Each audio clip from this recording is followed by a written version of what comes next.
بسم اللہ الرحمن الرحیم۔ معزز سامعین گرامی قدر، آج آپ کے سامنے چند باتوں کی مزید وضاحت کرنی ہے۔ انشاءاللہ تفصیلی گفتگو کل کے خطبہ جمعہ میں ہوگی، اور جمعیت اہل حدیث پاکستان کے زیر انتظام 6000 سے زائد مساجد میں اللہ کے فضل و کرم سے ختم نبوت کے موضوع کے اوپر خطبہ جمعہ پڑھایا جائے گا، اور عوام کو سپریم کورٹ کے فیصلے کے حوالے سے آگاہ بھی کیا جائے گا اور اعتماد میں بھی لیا جائے گا۔ میں خراج تحسین پیش کرتا ہوں دیگر دینی اور مذہبی جماعتوں کو بھی کہ انہوں نے بھی اپنے اپنے مساجد اور مدارس میں اسی موضوع کا انتخاب کیا، چاہے جمعیت علماء اسلام ہو، مجلس احرار ہو، عالمی مجلس تحفظ ختم نبوت ہو۔ معزز سامعین گرامی قدر، پہلی بات تو میں آپ سے یہ کہنا چاہتا ہوں کہ ڈفرنس آف اوپینین اور اختلاف رائے کو سمجھنے کے لیے اور اختلاف رائے کو اڈاپٹ کرنے کے لیے یا اختلاف رائے کو قبول کرنے کے لیے انسان کے دلوں کو اور دماغوں کو فراخ ہونا چاہیے، اس کے پیچھے کسی قسم کا کوئی تعصب نہیں ہونا چاہیے۔ جب سے کل سے علماء نے سپریم کورٹ کے فیصلے کے حوالے سے اپنی گزارشات کو سامنے عوام کے رکھا، تو ایک خاص سیاسی جماعت نے بہت زیادہ اس حوالے سے نیگیٹو کمنٹس کیے، علماء کی توہین اور ہردہ سرائی تک کے لیے وہ تیار ہو، یہاں تک کہنا شروع ہو گئے کہ آپ ریویو میں جائیں، آپ ایسا کریں، آپ ویسا کریں، گویا کہ وہ ہمیں گائیڈ کر رہے ہیں اور کفر کے فتوے نہ لگائیں۔ ابھی تک کسی عالم دین نے سوشل میڈیا کے اوپر کسی کے اوپر کوئی کفر کا فتویٰ لگایا ہو تو ہمارے سامنے لے کے آئیں، تو خام ہاں اس قسم کی باتیں کرنا یہ لغو ہے۔ بنیادی طور کے اوپر یہ وہ FIR ہے جس حوالے سے اگر آپ ہمارا نقطۂ نظر سمجھیں گے ہی نہیں تو آپ کو کیسے پتا چلے گا اس فیصلے میں کیا غلط باتیں ہیں۔ آپ کو ہماری بات سننی چاہیے، سمجھنی چاہیے۔ آپ خود چیف جسٹس صاحب سے بھی میں یہ درخواست کرتا ہوں کہ آپ تو فریڈم آف سپیچ کے قائل ہیں، لیکن آپ خود وکیلوں کو بولنے بھی نہیں دیتے۔ آپ نے مدعی کو بھی بولنے نہیں دیا، مدعی کے وکیلوں کو بھی نہیں بولنے دیا، سرکاری وکیلوں کو بھی نہیں بولنے دیا، اور آپ نے یک طرفہ فیصلہ ایسا کیا۔ یہ جو FIR ہے میں پاکستان کی عوام کے سامنے رکھتا ہوں، انشاءاللہ یہ اسکرین کے اوپر چل جائے گی۔ پہلے دن جن لوگوں کے ذہن میں یہ ہے کہ یہ جی 298 بنتی نہیں، 295 بنتی ہی نہیں، پہلے دن سے اس FIR کے اوپر 298 295 لگی ہوئی ہے۔ ہاں، قرآن ایکٹ بھی لگا ہوا ہے، لیکن قاضی صاحب نے اس سارے کے سارے مقدمے کو قرآن ایکٹ کے اوپر ڈیل کر لیا، جبکہ اس مقدمے کا مدعی بھی جب درخواست دیتا ہے اس کی ابتدا کے جو لفظ ہے وہ 298 اور 95 ہے، اور ساتھ میں وہ کہہ رہا ہے اور قرآن ایکٹ کی بھی وائلیشن ہے۔ میں آپ کے سامنے یہ بات رکھنا چاہتا ہوں کہ ہمیں علماء کو، آپ عوام کو یہ سمجھانا چاہتا ہوں اعتراض کیا۔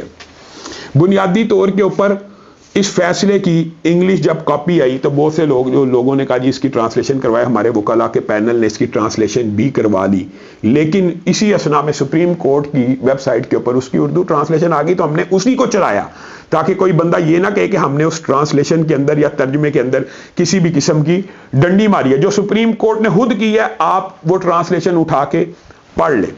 اس میں قاضی صاحب کا جو مقدمہ ہے انہوں نے یہ ظاہر کیا کہ اس مقدمے میں 298 ہے ہی نہیں، 295 ہے ہی نہیں تھی، اس میں صرف قرآن ایکٹ تھا۔ میں آپ کو ایک بات کہنا چاہتا ہوں، اصل میں کسی کتاب کا بین ہونا یا پابند ہونا ایک الگ بات ہے، لیکن اس کتاب کے اندر اگر تحریف قرآن شامل ہو، توہین رسالت شامل ہو، یا وہ قانون کی کسی شق کو وائلیٹ کر رہی ہو، تو یہ ضروری بھی نہیں کہ اس کا نام ممنوعہ کتب کی لسٹ میں ہو۔ اور پھر یہاں پہ مدعی مقدمے نے یہ بات بھی کہی ہے کہ وہ کتاب بھی، تفسیر صغیر بھی 2016 سے بین ہے، تو یہ مقدمے میں جملے لکھنا کہ ایسا جرم کہ جس کے بارے میں قانون 2022 میں بنا ہو اور وہ جرم 2019 میں ہوا ہو، تو یہ سراسر ناانصافی کی بات ہے۔ کس طرح سمجھ لیجیے، 298 کے اندر قانون یہ کہتا ہے، 298 کا جو قانون ہے وہ یہ ہے، اگر آپ اس کی ٹرانسلیشن حاصل کرنا چاہے وہ بھی کر سکتے ہیں، وہ بھی ہم نے ٹرانسلیشن سوشل میڈیا کے مختلف پلیٹ فارمز کے اوپر لگائی ہوئی ہے۔ Person of Qadiani group calling himself a Muslim or preaching or propagating his faith, any person of the Qadiani group or the Lahori group who call themselves Ahmadis or by any other name, who directly or indirectly poses himself as a Muslim or calls or refer to his faith as Islam۔ کتنی عام فہم بات ہے۔ کوئی بھی احمدی ہو، قادیانی ہو، جو اپنے آپ کو مسلمان ظاہر کر کے اسلام کی تبلیغ کر رہا ہو اور اپنے آپ کو مسلمان ظاہر کر رہا ہو، یہ امتناع قادیانیت ایکٹ ہے، اس کی سزا 3 سال ہے۔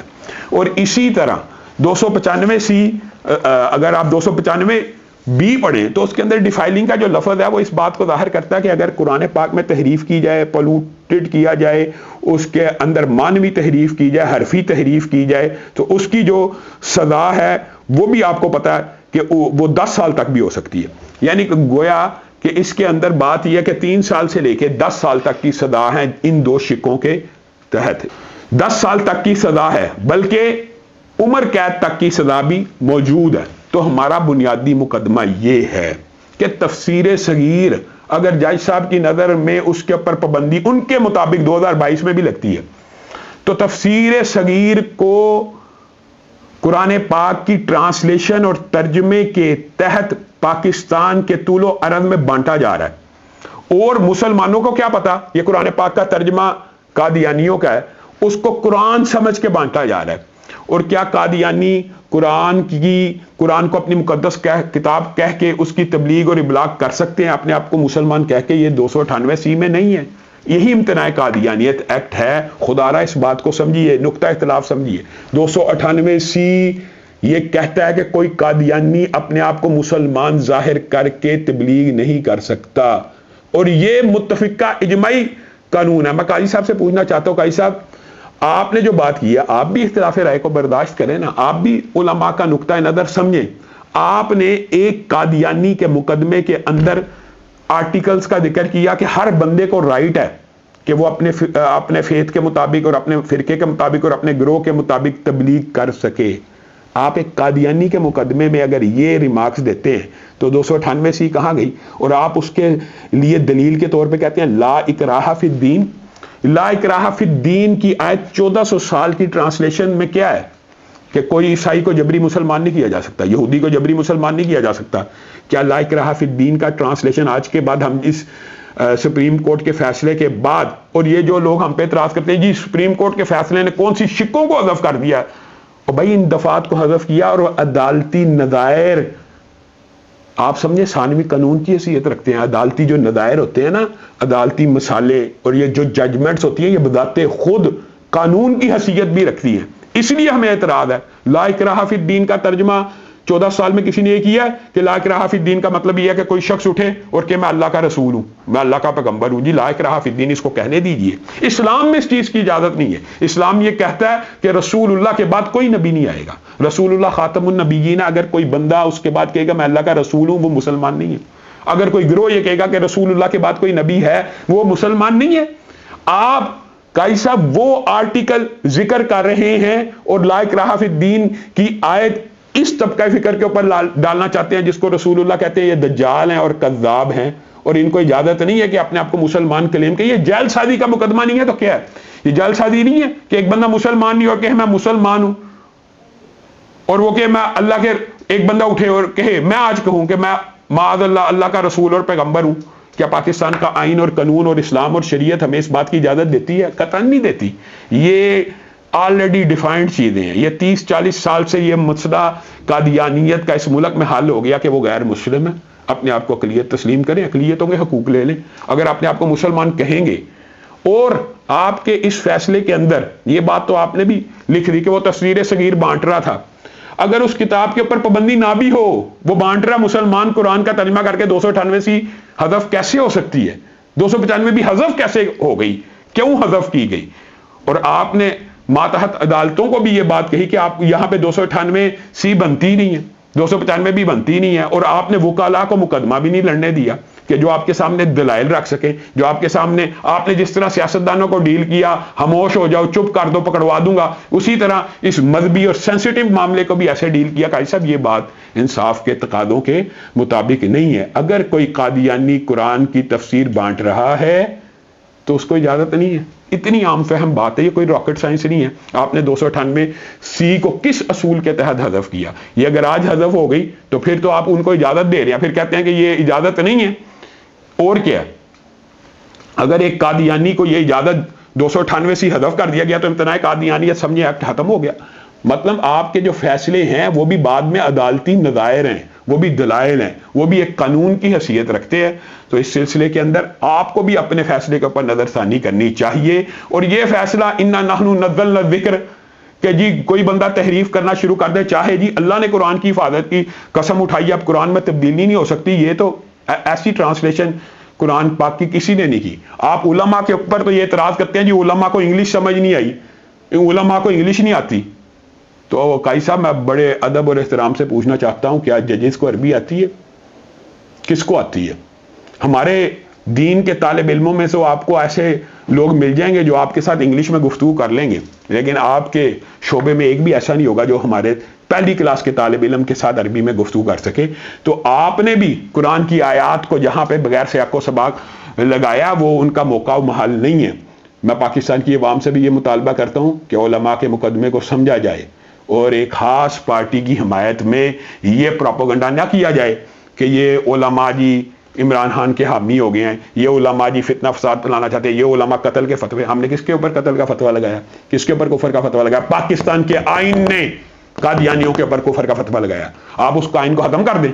اگر آپ کو قاضی صاحب پسند نہیں ہے 298C کو ختم کریں، جس کے اندر قادیانی کو اجازت ہی نہیں ہے، ایک قادیانی کے خلاف مقدمہ، اور اس مقدمے کے اندر آپ یہ ججمنٹ دے رہے ہیں کہ ہر مسلک کو، ہر گروہ کو ابلاغ کی، تبلیغ کی اجازت ہے۔ تب اجازت ہے اگر وہ اپنے آپ کو غیر مسلم سمجھے، تب اجازت ہے، تب ان کے پاس اقلیتوں کے حقوق ہیں۔